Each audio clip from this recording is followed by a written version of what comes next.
Okay, let's finish this off here. At Hands in the Dark, the final map, the final cutscene of Antioch Remastered, Episode 2, Negative Suns. After the battle in the torn out 3 Highlands, Judicator Termalis and his forces have returned to Shakuras, where the Terrans will soon stand trial. In the Judicator's absence, Krillian has continued construction of the new Executor's Citadel. Though New Antioch has weathered attacks from both Zerg and the mysterious subterranean Protoss, there is little question that the storm has far from passed. The path has been paved. The Master will rise again! Executor, No. your assistance in this matter has been greatly appreciated. The matter of the Terran sentencing is yet to be determined, but I am confident that your council will come to a satisfactory decision.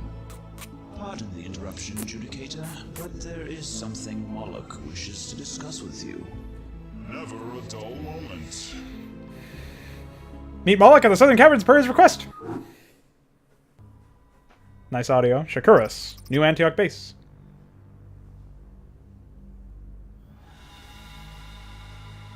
Ooh, spooky clowns scare me.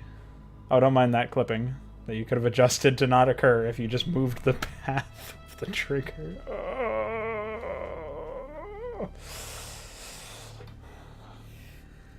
How does that happen? You summoned me? You? Quiet. I'm listening. What is the meaning of this? He has stood here in this manner now for I 10 am years straight. listening. I have ears, by the way. It's down there. What? The Cerebret. You cannot mean... The same Cerebret I killed with my own blades on Ire. And it is not alone. More Zerg? No. More Protoss. Oh, clackecho.wav. Please say it ain't so. Dude, this is giving me a lot of sympathetic embarrassment. Like, he doesn't even wait for the line to finish delivering. They don't even wait to fade to full black before ending the mission. Holy moly. Oh, for a second I thought that said 20 seconds had passed instead of 2 minutes to a second. Could you imagine a 20-second cutscene? Well, that was Antioch Remastered.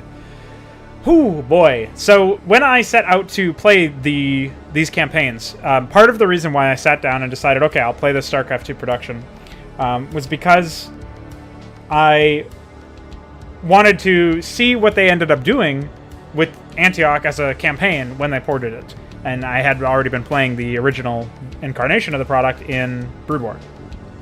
Another part of it was because I discussed with SC2 that I wanted to do a co-casted run where I'm playing and he's observing and we're sort of bouncing ideas back and forth as the commentary of the third campaign that had just come out.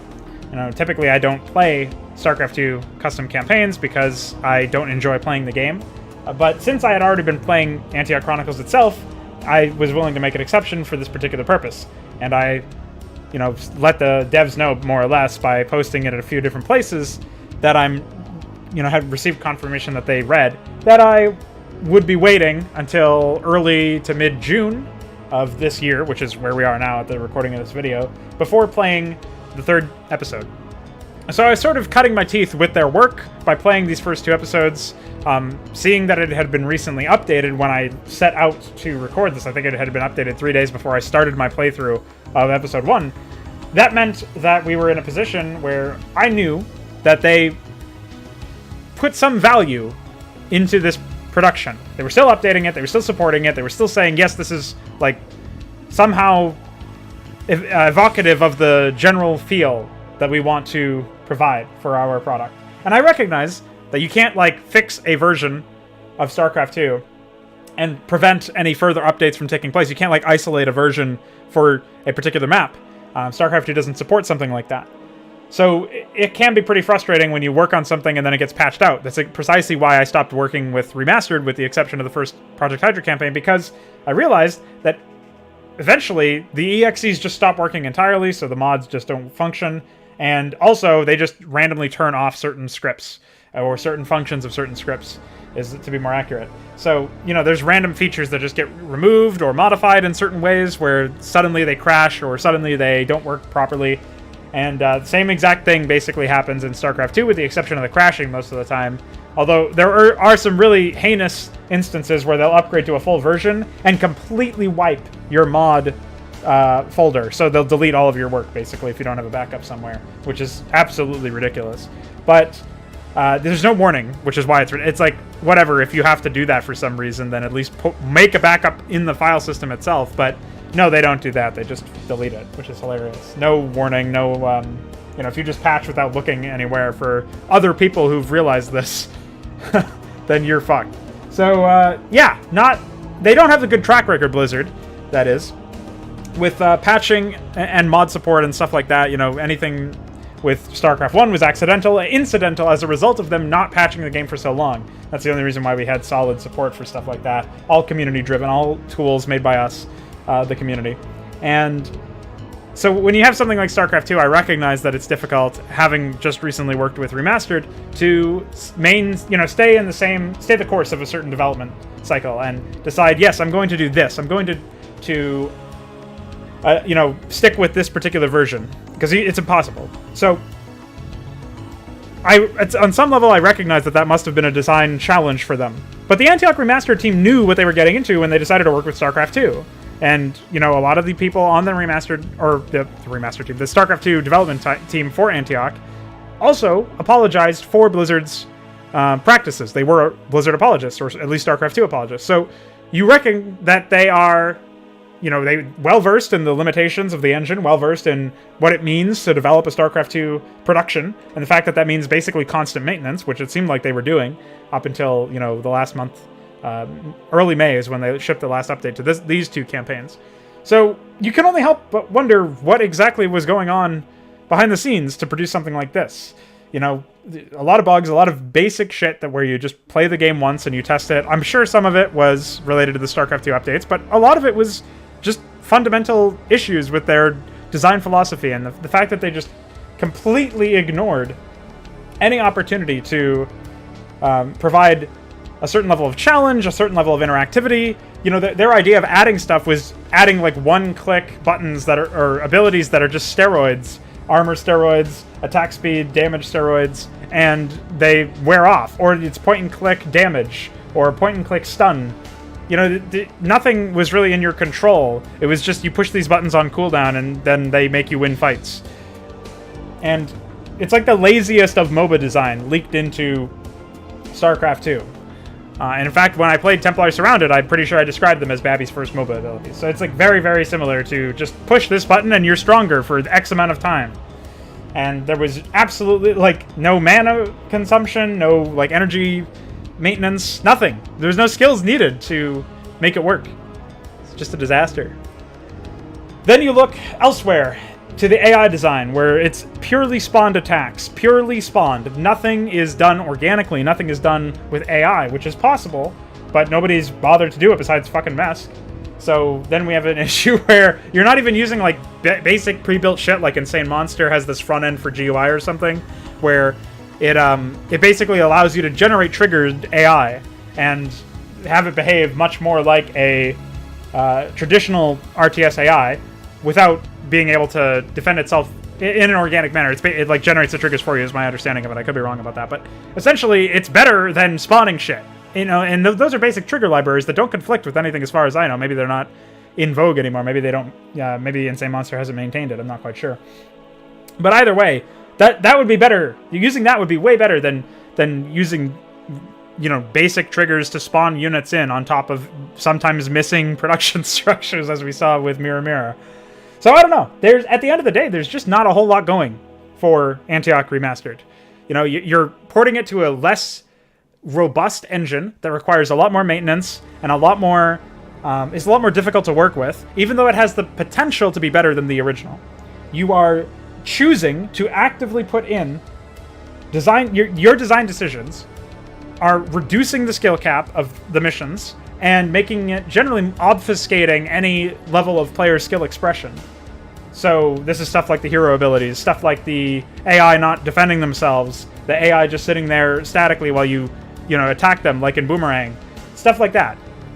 It's all just a complete flip. You're reversing what makes Brood War fun in not only by using StarCraft 2 as an engine, but also by like actively incorporating things that are anathema to RTS, that are anathema to actually playing and interacting with an AI within the bounds of an RTS.